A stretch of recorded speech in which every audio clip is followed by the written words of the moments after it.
So it looks like he's on the verge. It's going to be a huge win for him. What happens next? So this is really just a starting point, as you said. It's giving him leverage. It's allowing him to, go to the White House and say, look, here's where we stand. Let's start these conversations. And the White House has been clear for some time that they're not interested in sitting down and talking until Republicans come to them with something on paper that they are all willing to get behind. And this is really an important starting point for that next phase of some kind of agreement eventually on how to resolve this issue with the debt ceiling. So we'll look back at the 26th of April as an important stop on the road, maybe the beginning of a conversation that matters, to your point. The next big stop is going to be the X date, and that could come at any minute here, right? Well, so the X date is a little while away, but what is coming any minute is an estimate. Exactly. We need a number here. We need a date. For sure, right. And so this is obviously very important because Congress, as we know by now, they don't do anything unless they're told, here is the drop-dead deadline. And even then, they're probably going to go right up to the date if history repeats itself, which it probably will. So, yes, any day now we'll find out from the Treasury Department what their estimate is of a date. I think it's important to note when we talk about X date, what we're going to get from Treasury, it's not going to be the date that they expect the U.S. could default. What the letter, because it will come in the form of a letter to Congress, will likely say is we have confidence that we can pay the bills through this date. It's probably going to be a date maybe sometime in June. It really depends on how corporate tax receipts have come in. That's what Treasury is looking at. But, in reality, there's probably a little bit of a buffer after that date for Congress to act. And many were expecting, though, later in the summer, early fall. So June also makes it a lot of pressure on these politicians to get something done. I just want to ask you about what Biden, how the White House is now playing this, because he kind of changed the tune. If you look at the nuances, it used to be show me a budget and then we can sit down and talk. Now he's saying, I'm happy to meet with McCarthy, but not on whether or not the debt limit gets extended. That's not negotiable. So basically now he's saying, take default off the table and we can meet. But before it was show me your budget and we can meet. Is that White House potentially moving in a little bit? Yeah, it's a good question. And I think what they really don't want to appear to be doing is negotiating over the debt ceiling, because they've said time and time again, we're not negotiating over this. It has to happen. So, okay, if you want to have a conversation about fiscal policy and government spending and where that's headed, we'll have that conversation. But, we need assurances that you're going to support a debt limit increase. So I think that, a lot remains to be seen about how those two issues are tied together and how this takes shape. But I do think that they are trying to hold on to the control here.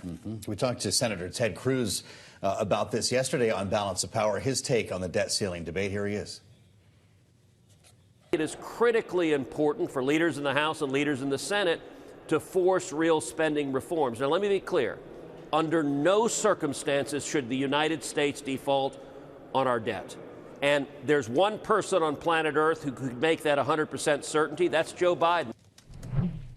And so we wait to hear from the White House following this vote. Senator Ed Markey, to hear from the Democratic side reacting to the showdown earlier today in a conversation with Bloomberg. Here he is. I don't think Speaker McCarthy is acting in good faith right now. I think he's just making a proposal to appease the most radical elements of the Republican Party. I think ultimately when he gets serious, I think that the Democrats will get serious.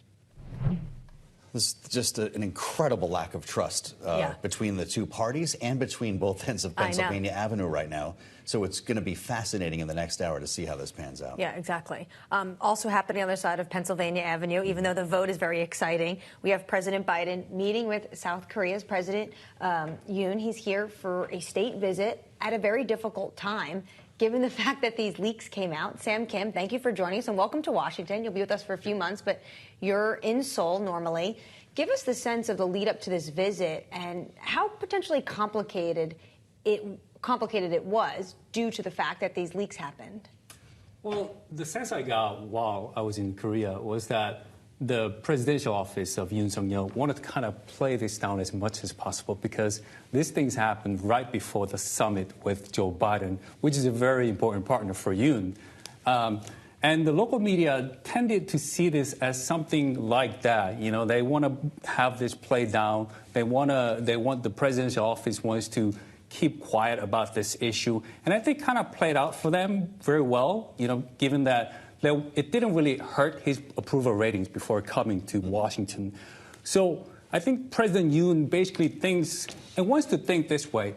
the relations that we have with the United States is much more important than any risk of damaging. And them spying on them. Exactly. I mean, I think there's a bit of a sense also in Korea that they kind of assume that something like that might be happening. Look, there's American soldiers, about 30,000 American soldiers stationed, and some of them are stationed right at the center of the city. They still are, and there's massive intelligence operations. I'm not saying they're spying on South Korea, but they need to do that in order to, maintain the security around the peninsula. They have China, they have North Korea.